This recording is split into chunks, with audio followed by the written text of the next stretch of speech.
political reporter Ndebo Magobo that they have lost all hope of ever finding a job. It's a double-edged sword for the country's youth. Before 1994, it was apartheid, and they fought and died for a decent education. But in democracy, they are now fighting for survival. Reports indicate that almost 50% of young people are unemployed, and some of them have even lost hope of finding any job and have resorted to being beggars. We support families for children, and there's a higher rate of unemployment. So even those ones who stay at home, who doesn't do nothing, we try to show them that they can do something, you see, because of the job they are not here. Another bunch of those who have lost hope in finding any job find themselves having to recycle card boxes and plastics.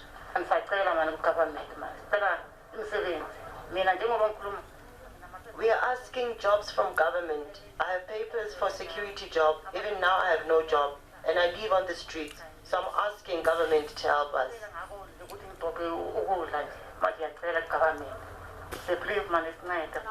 After giving up looking for any source of income, the Mompitwin brothers have now resorted to gambling. There's nothing we can do. We hope in doing that to support our family and ourselves. We come here to gamble because of we need money to satisfy our needs and wants, because there's no jobs in South Africa, or I don't know, something like that, but you can't find jobs, busy marketing, but you don't find something. Observers say government must come up with innovative ways to ensure young people are absorbed into the job market. To take a creative policy to nurture young persons for leadership role, and also not the young people should be prioritized. And these young people are again pinning their hopes on what President Cyril Ramaphosa will say in his annual Youth Month message. Ndebo Mukobo for SABC News in Johannesburg. Still on Youth Day, the history of South Africa's democracy cannot be told without reference to the historic June 16, 1976 Soweto uprising. The Hector Peterson picture became the rallying point for the international community and liberation movements. Sam Nzima, the man who took the iconic Hector Peterson photograph, sadly passed away in May of 2018. Pursuant to his dream to live a legacy in his memory, the Sam Nzima Foundation was set up while he was still alive. Among other projects, the foundation has plans to build the Sam Nzima Legacy Center, where a school of excellence, photojournalism school, early child development, a museum and community facility are going to be built. Now, chairperson of the Sam Nzima Foundation, Thulani Nzima, joins us via Zoom. Babu Nzima, a very warm welcome to the agenda. Thank you so much for your time. I'm sure it's a bit of a bittersweet moment when we get to this day for you, not only for you as an individual, but as a family as well. Talk to us about what kind of a man Mr. Sam Nzima was. Good morning to you, and thank you very much for giving us the opportunity. A bit of a bitter and sweet memory at the same time, because sadly, as you correctly put it, Sam Nzima passed on in 2018. But it is also a proud moment for us because he captured that iconic picture that put a peg on the ground about the struggle for our democracy in South Africa. And globally, it became a rallying point that galvanized the struggle for our democracy as we see it today. So we are celebrating him today with those kind of glowing memories in mind, and with the pride that us as a family, and we believe South Africa as a whole, is equally remembering Sam Nzima with those fond memories and the sacrifices of the youth of 1976 that brought us this far. So in terms of us as a family and the foundation, we want to continue the legacy of Sam Nzima, and this we do by making sure that the background that he gave, covering the legacy of Sam Nzima and the kind of things that we want to build in the legacy center, will actually have a contribution in the life of Sam Nzima as we see it. Let's talk about the celebrations around this particular day. I know, we hail all the struggle icons who played a crucial role on that particular day. But do you think that Sam Nzima is honored with the magnitude for his contribution? Now, frankly speaking, our answer is a very emphatic no. He is not honored commensurate with the contribution that he has made, especially in the country. Today is June 16. The whole country is celebrating this day. And as you put it correctly earlier on, the history of South Africa cannot be told without reference to the 1976 uprisings in Soweto. At the same time, the history of June 16 itself cannot be told without reference to the man behind the picture. But sadly, the picture is better known than the man himself. And in terms of honoring him, it is 4 years now since his passing on. And as a family, we held on to the dream and the promise that we made that we will commemorate Sam Nzima. And we have done so for 4 consecutive years since his passing on. But we are on our own. This event that we are celebrating today, commemorating him, and June 16, is a Sam Nzima Foundation event. It is not a government-sponsored event. So yes, we are very clear about that. But at the same time, we are not complaining. This is what we, together with those who cared about Sam Nzima, can do at the moment. If indeed Sam Nzima was as important as we all make him to be during the time of his life and the contribution that he made, it shouldn't be the Sam Nzima Foundation organizing events of this nature and inviting important people to come and join us. We should be invited to such an event. But nonetheless, we are determined to make sure that also we bring together an intergenerational conversation that talks about the challenges that Sam Nzima went through, him together with a generation of the journalists at the time. They went through certain challenges. It took Sam Nzima 22 years to finally get the copyrights of the image that he took at such high risk.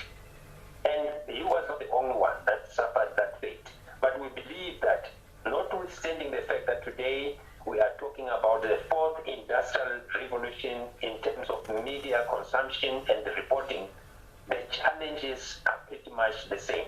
So the memorial lecture we are presenting today will have a reflection on those kind of challenges, together at the same time looking at possible solutions that you and others that are in the creative industry and the artistic industry, musicians, and I'm talking about you in the media, because Sam Nzima was a media person.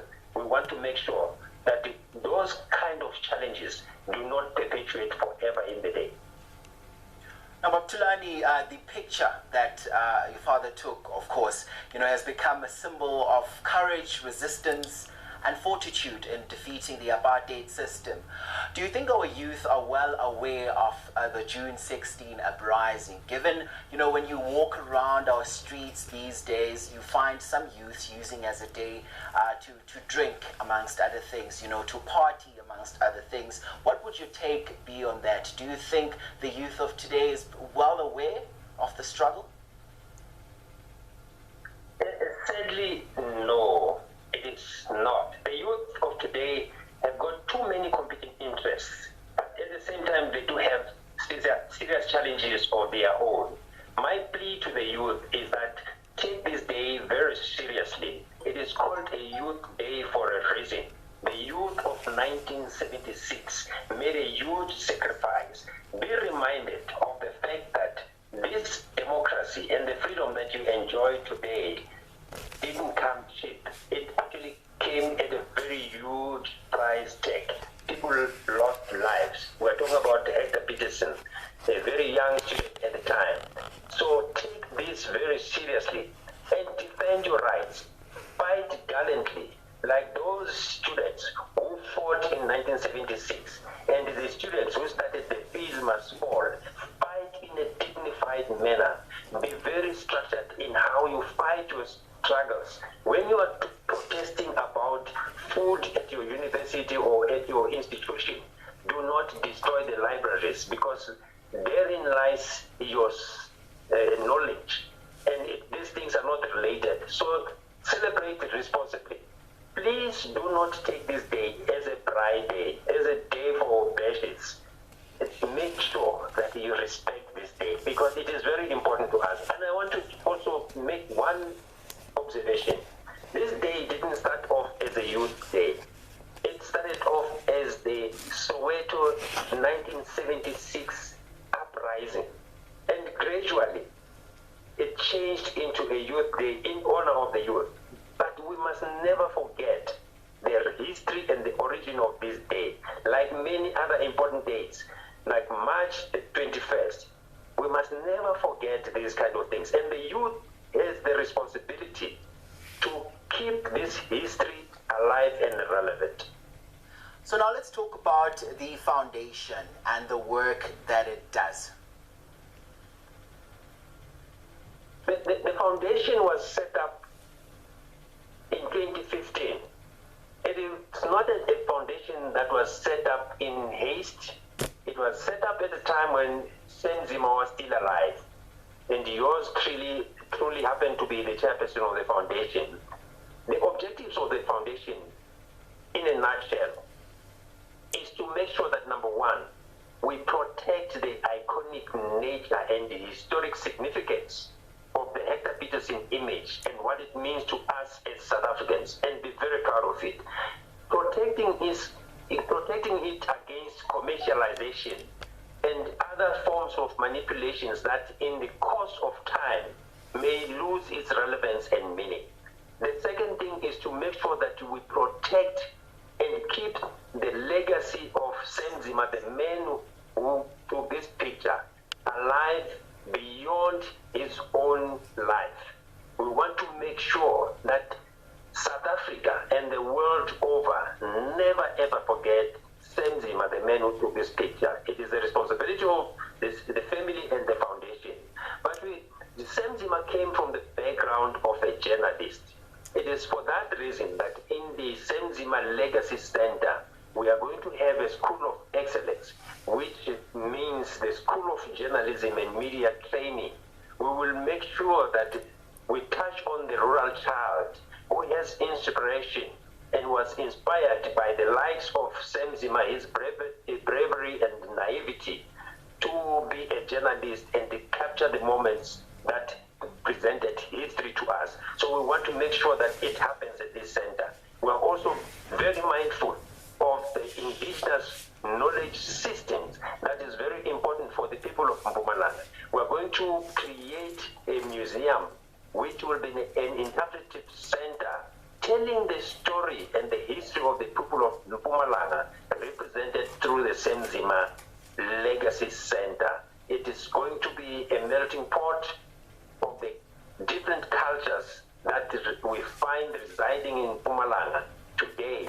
So we want to make sure that we keep this center very vibrant and relevant.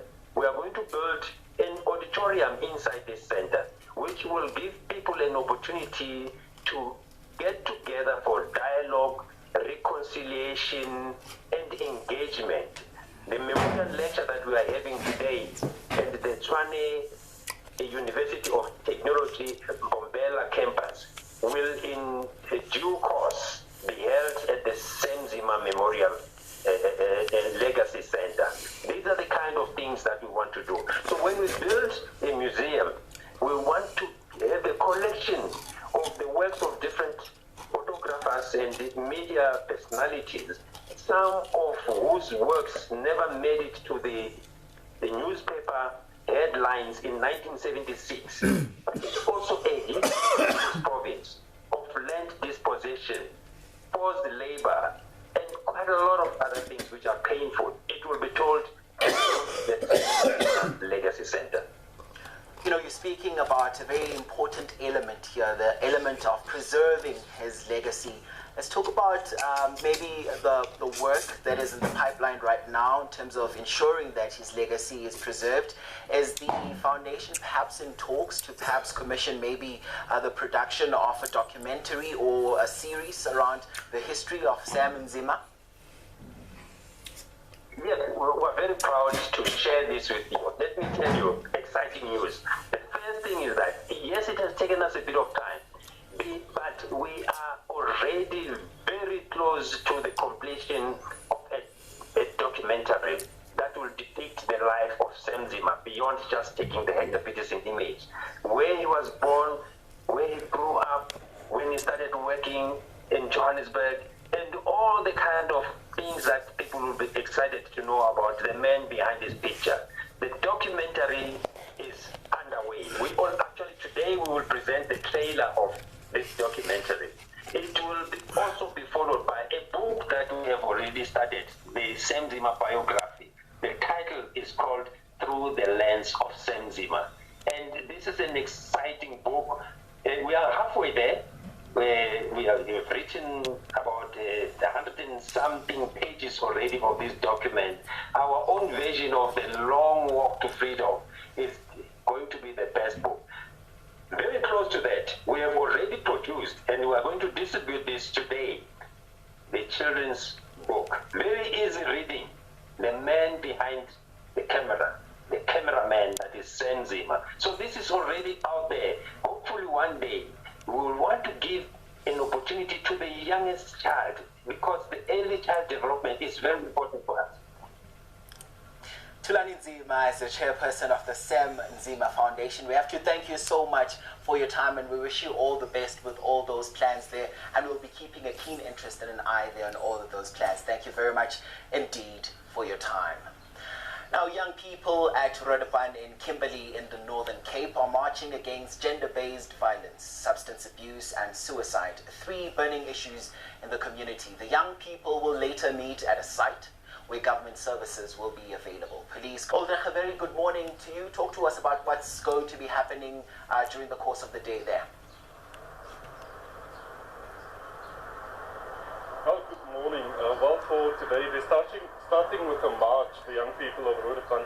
That's going to start at the Roodepan police station, move through the streets of Roodepan, and then end up at one of the MPOs here in Roodepan. Of course, there will be services available, government services, that will basically try to assist them to basically make choices that are so relevant today. The IEC will be there. We know voting will take place sometime next year. Correctional services will be there, so job opportunities for an area where unemployment is very high. Of course, the Northern Cape, the youth unemployment, especially looking at very high levels, between 60 and 70%. So those are very big problems here in this area, and of course in Northern Cape. Let's move to Ghulam Ashwin Ghulam Hussain, who is one of the leaders of this march. Ashwin, tell us why specifically GBV, suicide and unemployment? Good morning, everyone. The reason why we decided to choose this march in the Roodepan community, because of a lot of gender-based violence. Crime is a high rate in Roodepan, and Roodepan is also being neglected by a lot of people. So the suicides last week, we had about 3 youth that committed suicide in the Roodepan. So it's a huge growing crisis, and the reason why they committed suicide was all because of job opportunities. So today's march is all about gender-based violence, substance abuse, because substance abuse is also a huge growing crisis, and a crime in the Roodepan because people steal to sustain their needs and things. March is all about, and then for job creation. The IEC, they're going to register the youth on the voters roll for the next election, then they will be able to vote. And in the correctional service, they're going to join us, they're going to register youth, they're going to help them apply for the learnership intakes for end of June. That is for the wardens at the correctional service, and then they're going to start at the FET college for the correctional service, and as well as the police. They have the traineeships that is taking place at the reside, so they're also going to assist us with getting youth more enrolled. And then we have about 45 youth that are from Roodepan that is enrolled in Kokkies Butchery School. We got them enrolled there. They have started with their learnership. They are completing the learnership now. In September they will be awarded certificates, and that's called Blockman. So yeah, that's all what the event is about today. And then we're going to have the blood service. We can also accommodate them, and then lifeline for testing for diabetes, high blood, and so forth.